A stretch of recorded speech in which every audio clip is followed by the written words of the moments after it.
Çünki mən bundan heç də yaxşı şəkil gözləmirəm. Yox deyən. Gözlə. Telefonunda son 3 şəkilvi göstər. Çəkdiyin 3 şəkil. Silmə. Yox silmirəm. Bir Baxıram bir dəqiqə gözlə. Yox, bir Orada dəqiqə. yazışma Son var. 3 şəkil. Yazışma var orada gözlə. Yaxşı yazışma. Bir dəqiqə. Bu biridir. Bu biridir. Burada söhbət hardan gedir? Yaxşı Bu söhbət bir- isə səsini açaq. Digər məkanın Ha, line-up'ını edirəm. okey. Son biri budur dostlar. Burada indi bilmirəm kimdən danışır, kimə nələr deyir, ürək sözlərdir. Ayın 24'ü gedəcəyim məkanın line-up'ıdır. Aha, bu nədir? Bu da line-up'dır. Bu o heç. Aha, bəlkə bu maraqlıdır da. Yox. Yox. Yo, niyə? Bu daha maraqlı. Bu daha maraqlıdır. Göstər, onu göstər.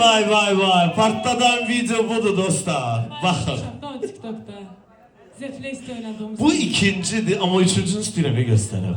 Yazmı? Hansıdır üçüncüdür bu? Yox, eləmə də. Hər kəsin şəxsisi var, eləmə. Bəs sən qismətimə düşüb 3 dənə göstərməlisən. Axırıncı deyil axı o.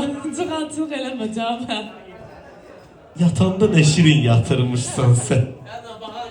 Heç vaxt.